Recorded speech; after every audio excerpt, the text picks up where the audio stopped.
I'm Edmund Warfield. I'm the publisher of Citybiz, and I'm honored today to interview Adam Lampe, who's the CEO of Mint Wealth Management. Welcome, Adam. Thank you. Can you provide an introduction to Mint Wealth Management? Well, we're a firm based in Houston, Texas. We have clients all over the country. We help about 700 clients, all the way from 100,000 to over $10 million. We do, we act as our client's advocate, and I've been doing this for nearly 20 years, and I work with my father, who teaches retirement planning classes since 2003 at a local college, and we really just want to take care of our clients and treat them like family. And so what services do you provide, and can you explain your holistic wealth advice? Well, ultimately, we really want to look at everybody's entire situation. We think, it takes more than one conversation to really truly understand everyone's unique situation. And we don't believe in cookie cutter. We really believe in a lot of individual stocks. And in fact, I would argue that mutual funds are a dying 800-pound gorilla. We've talked about with a lot of our clients what we call flash crashes, where the market can go down, 4 or 5% in a relatively short period of time. And there's mutual funds out there that could have redemption issues because they're thinly traded and various other issues, and they're not nearly as tax efficient. So I always tell folks risk is more important than return. Our job is to find the ideal portfolio and make sure you're across all asset classes. And can you share some milestones since the launch of Mint Wealth Management in 2005? Well, my father and I have worked together for many years, and we'll do anything for clients. And in fact, that's something that he has taught me. We'll go the extra mile. I always tell clients, I want to be the first person you think of especially when you have a financial decision. I have clients reach out to me and say, "Hey, Adam, I need you to help negotiate a car on my behalf. I trust you completely." I'm in a lot of study groups, and I mentor a lot of financial advisors. And I always talk about the extra things that you do. I've had clients call me up and say, "Adam, I have a possum issue." As funny as that may sound. And I'm like, "Okay." And they go, "Well, I only trust your firm. Can y'all help me with that?" And so there's no thing that's too small for us. We've had clients, the family members at their funeral have asked us to speak on their behalf because they trust us, and they feel like we know their parent or their loved one better than they do. So it's a real honor for us to really be there for our clients. We always make ourselves available. And I think in today's world, a lot of things are being outsourced, and service is not on the forefront. And I pick up a lot of clients because they appreciate the personal touch, and they appreciate our ability to be there for them. And who are the other members of the team? I think you mentioned your father, and prior to this conversation, you said you have another member of your family joining the firm. So, yeah, who's on the team?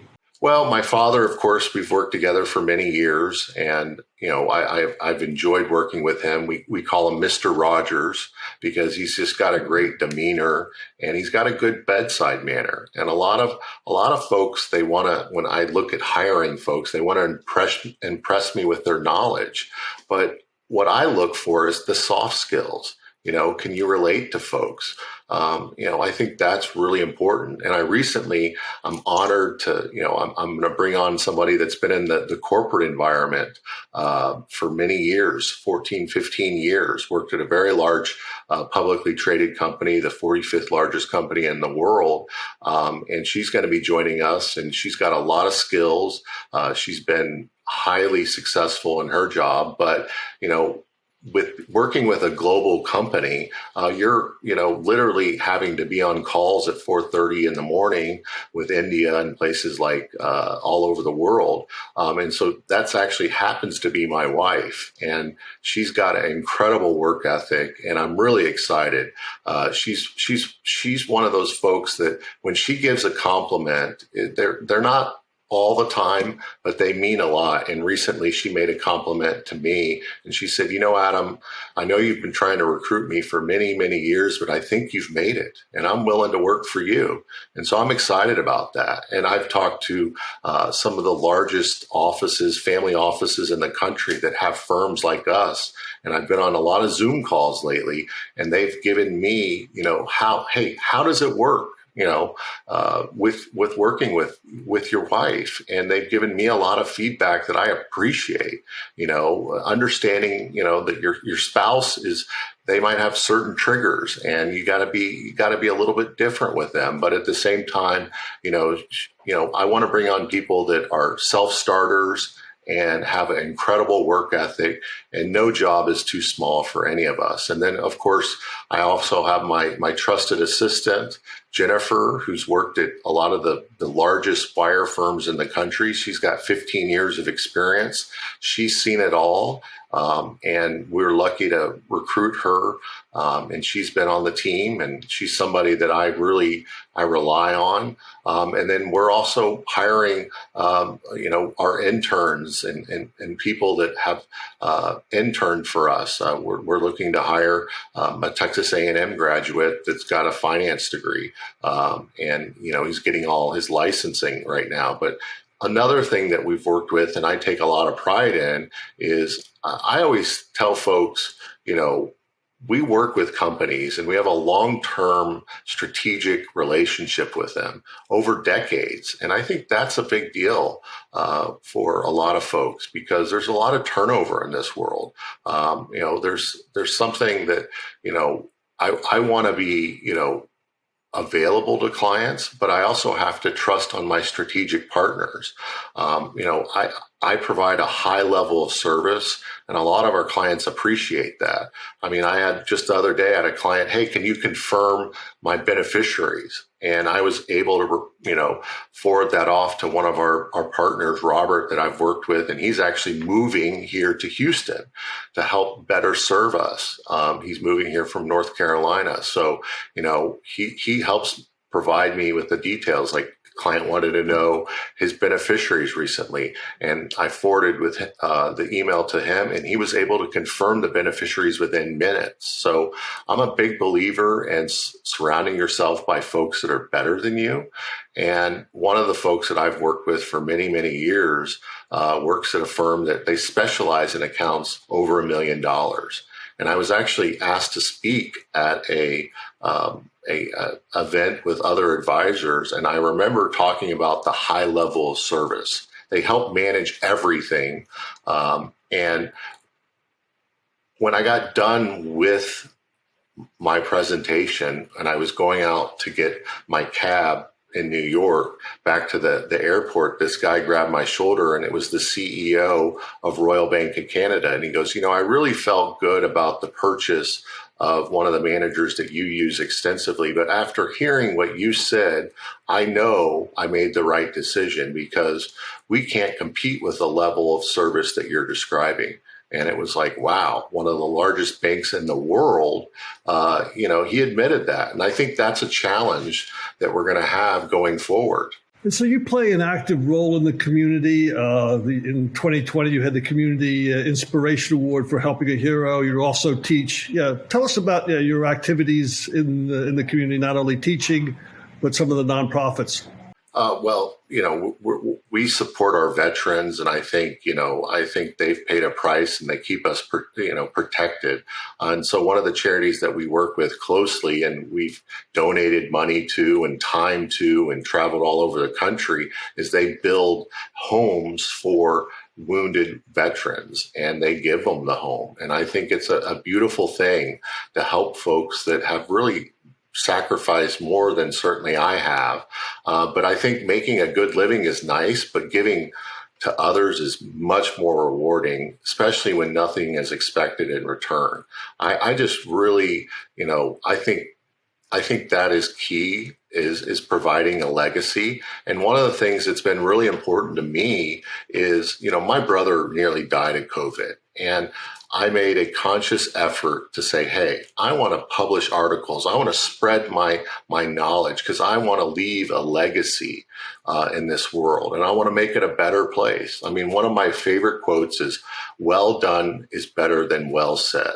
And, a lot of people will say all the right things, but I think work ethic is key to everything. It's hard work and being diligent and being available. One of the, every job has its strengths and weaknesses, but I've come to terms with I'm there for our clients. One of the best compliments I ever get is, I wish I'd met you earlier. I appreciate the advice that you give and how you go the extra mile, because ultimately, I want to give people options and I want to educate them. I look at myself as an educator more than anything. My father and I have worked closely for many years, and, we do the extra things, whether, you lose a loved one, we'll help you with all those different things. And then we also give back to the community, helping our veterans. And, we've taught retirement planning courses free of charge at a local community college for decades now. And we think that's our way of giving back. And, I've been published recently in every major publication. I'm a contributing author to Kiplinger, and I want to spread knowledge. And I think that's something that, we should incorporate in our schools is basic financial knowledge. A lot of folks have no idea. They're incredibly, just intimidated by this. But, I'm passionate about this stuff. And I recently I bought an RV because I'm trying to do other things outside of work. And a client called me during the time that I was doing a walkthrough. And the gentleman, when I was done with the conversation, goes, "Man, you really know your stuff. I'm about to get a huge windfall. Can I have your card?" And I was very touched by that. And our secret is our clients become our family. And I think a lot of our clients recognize that. I mean, my assistant just came in right before this call and from one of our beloved clients, and she said, "I really appreciate what y'all do. I really, really feel y'all are acting in our best interest." And I think missing in a lot of folks. It's really important when someone calls, we answer, and I want to be there for folks. And can you share some of your growth plans for Mint Wealth Management? Well, one of the things that we've done pretty extensively is we've advertised, and we want the community to know about us. We've advertised in community impact. We've advertised in our local papers, and we put ourselves out there. I mean, I get a referral almost every day, and I'm very flattered by that. But I also, I love the book called Radical Candor. I want to be caring, but I also want to be very, blunt. And I always want to show empathy, and I want to help folks. But at the same time, we are, in a world of limited time. And so, I appreciate, folks that want to work with us. But at the same time, I can't help everybody. But we do put ourselves out in the community. We advertise, through local radio. I've been in, various major networks and asked to talk about what people should be concerned about. I mean, folks, there's so many things that people are worried about, and my job is to get our focus on the things that we can control. Because if we have everything under control that we can control, then we don't have to worry about the things that we can't control, whether it's our investment policy statement. Because a lot of folks have never heard that term, but your biggest, most successful institutions in this world have an investment policy statement. And I encourage folks to stick to their investment policy. Discipline wins, and I see it time and time again. Is there a favorite quote from your website or that you'd like to share with us? Well, one of my quotes that I've used for many years is, how do you get rich? You concentrate on one thing and you become an expert in that. I had a plumber one time who didn't even drink, said he was going to open up his own wine store. And I said, well, you're a really good plumber. You should focus on that. And then once you develop that craft, you need to diversify. As much as I love certain stocks, I only love them up to 1 to 3%. And it only takes one person to ruin a good company. And one of my favorite quotes is from Benjamin Franklin. Well done is better than well said. And I think that's our motto in our office, is to be our advocates for our clients, act in their best interests. I always tell folks all the time, hey, I think you should do this. Well, I want to give you more money. Recently I had a young person that was saving a tremendous amount of their income. And I said, you need to not worry about saving so much. You need to create some money memories. And so, I think there's a lot to be said in that. We need to also enjoy life. Cash balances are up, 35% since March of 2020. And so a lot of people are acting in fear, but at the same time, we move forward, we be diligent every day, and we hold ourselves accountable. I'm a big believer in coaching and counseling, and I take my own advice, and I think everyone should be open to coaching. And that's one of the first things I ask folks. Are you open to this or that? And a lot of times it's yes. And if it's no, that's okay too. But some of us, there's a lot of options out there. One of my favorite tools that I use to understand all the options out there and read and is called Blinkist, and it summarizes some of the best books in this country. So I encourage folks to make themselves better every day. Well, Adam, I want to thank you for your time and sharing your story, and we wish you best of luck as your assets under management continue to grow and your clients grow and you have new family members joining your company. So the best of luck. All right. Thank you.